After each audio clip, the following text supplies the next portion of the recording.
The benefits of assessing and supporting students from an early age have become more apparent over the last few decades. Unfortunately, it is common for children with lagging skills, developmental delays, or behavioral issues to remain unidentified until they are of school age. In order for early intervention to be administered, earlier developmental evaluations need to take place.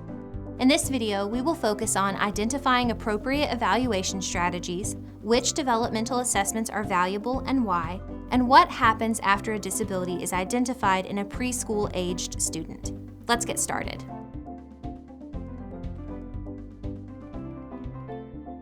When discussing evaluations, one of the important ideas to understand is what's called typical development. Taking into account factors such as environment and culture, a typical individual's development involves the attainment of certain specific milestones, including the development of mental and physical abilities, as well as social, emotional, behavioral, and language skills. Progression over time is emphasized, with the focus on key periods of growth. For example, language acquisition during the first 5 years of life is particularly significant. As part of an assessment of a young child, it is important to consider what is known about typical development, and to identify whether the child falls within or deviates from the normal trajectory, as well as where the child falls relative to a significant growth period. As a child grows, they are periodically monitored and observed by their parents, family members, other caregivers, and doctors to make sure that they are on the right developmental track. Doctors would be primarily responsible for keeping the parents or guardians up to date on their child's developmental milestones. They will inform the parents about progress, tell them what to expect next, and identify any concerns as early as possible. If an area of concern is identified, a formal developmental evaluation is needed. This formal evaluation is a comprehensive, in-depth evaluation of the child's development, conducted by a trained specialist, such as a child psychologist, occupational therapist, developmental pediatrician, or other specialist.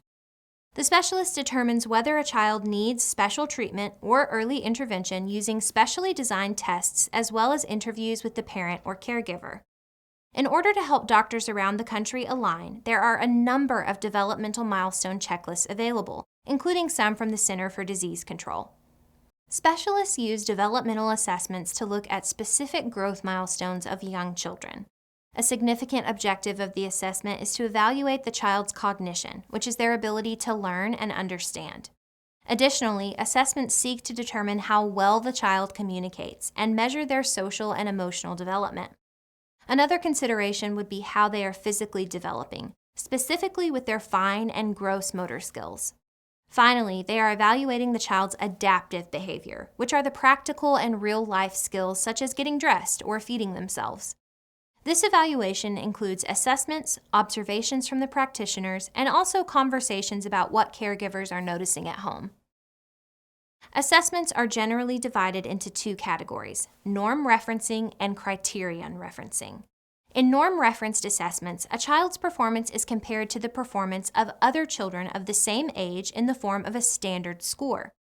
In other words, the assessment provides a score for the child in relation to the average score for children of the same age, with a mean of 100 and a standard deviation of 15. The scores are then divided into different sections of high average, average, low average, moderately low, or extremely low.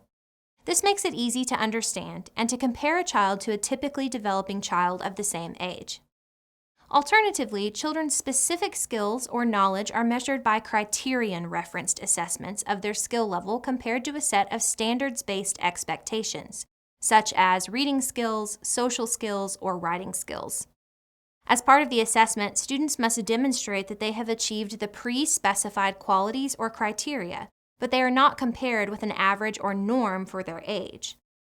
There are a number of assessments that professionals can use in order to fully evaluate children, and versions are consistently updated. Some of the most common ones are listed here. These tests vary in terms of who uses them, teachers or evaluators, as well as in length, but all utilize a combination of observation, interviews with family members, and ongoing check-ins. Each of these tools should be used with an understanding of the purpose for which it was created, as well as how it was developed. A thorough understanding of both the test measurement principles and the instrument's reliability and validity is required to select the most suitable instrument and interpret its results. Regardless of the assessment type being used, assessing children is a continuous process of listening, observing, recognizing behavior, and recording information so that proper developmental and structural decisions can be made. It is essential to have many different points of feedback so that the perspective on the child's development is comprehensive and not limited to certain skills and abilities. Assessments can be used as planning tools as well as for monitoring and documenting progress. Once the evaluation is complete, the results are used to determine if the child is eligible for additional resources like early intervention. According to IDEA, the Individuals with Disabilities Education Act, young children who are not school age and who need support are entitled to receive an individualized family service plan. This is a legal document which includes the support and services that the child will receive in order to support growth for their developmental delays. IDEA also requires that once the referral is made about a suspected disability or developmental delay, the screening, initial evaluation, initial assessment, and the writing of the IFSP need to be completed within 45 days. This is because children change so quickly, and interventions that are provided at a young age can make an incredible difference along the way. A child's developmental path can be changed with early intervention services, and children, families, and communities can all benefit. Because of this, it is essential that appropriate evaluations take place that can assess how a child is progressing and identify what proper next steps of support will be.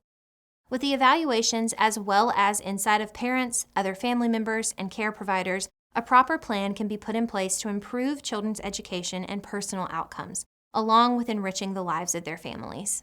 Before we go, let's go over a few review questions. Number 1. In her preschool classroom, Miss Davis has noticed that her 3-year-old student Grace is struggling to communicate at the same level as her same-aged peers. The first step that Miss Davis should take is to A. Wait and see whether or not the child is able to catch up with her peers in a few months' time. B. Make a referral so that a professional can screen the student and begin an initial assessment. C. Independently complete a thorough evaluation, such as the Developmental Assessment of Young Children, 2nd edition. Or D. Move the student out of the teacher's classroom into a special education preschool class.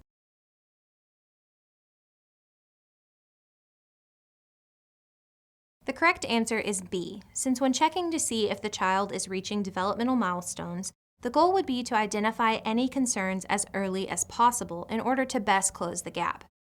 A is incorrect because a wait-and-see strategy is not recommended since this is considered a substantial period of growth. C is incorrect since only qualified personnel can complete the evaluation, and D is incorrect since that would have to be the result of an evaluation and proved to be necessary. Number 2. A 4-year-old boy named Johnny seems to be struggling with general cognitive abilities in his pre-K class. He has a difficult time with new concepts and keeping up with his peers. In order to gather more information, which kind of assessment would be most appropriate? A. A norm-referenced test, since that will be able to assess how this student is doing compared to the same aged group. B. A criterion reference test, as this will allow the school to see how their curriculum is doing compared to similar preschool curriculum in other schools. C. A personalized assessment that the teacher created with questions geared toward what they have been learning in class. Or D. The teacher should suggest that Johnny get outside of school support in order to help him be better prepared for an informal assessment, which she will later perform without a metric.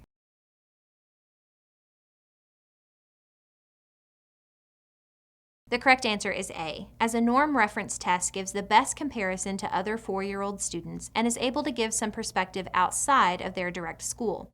B is incorrect, as while it will show valuable information, it may also point to some curricular issues that have nothing to do with this specific student. C is incorrect, as it again caters to what the teacher is teaching instead of what might be age appropriate. D is incorrect, as the outside support might not be addressing the key issues. Number 3. An individualized family service plan is in place in order to A. Provide guidelines of support options. B. Issue academic specifications for elementary education. C, act as a resource for parents to read about different developmental delays.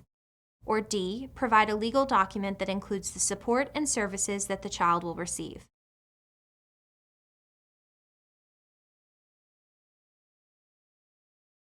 The correct answer is D, because it is important to recognize that these are legal documents required by law.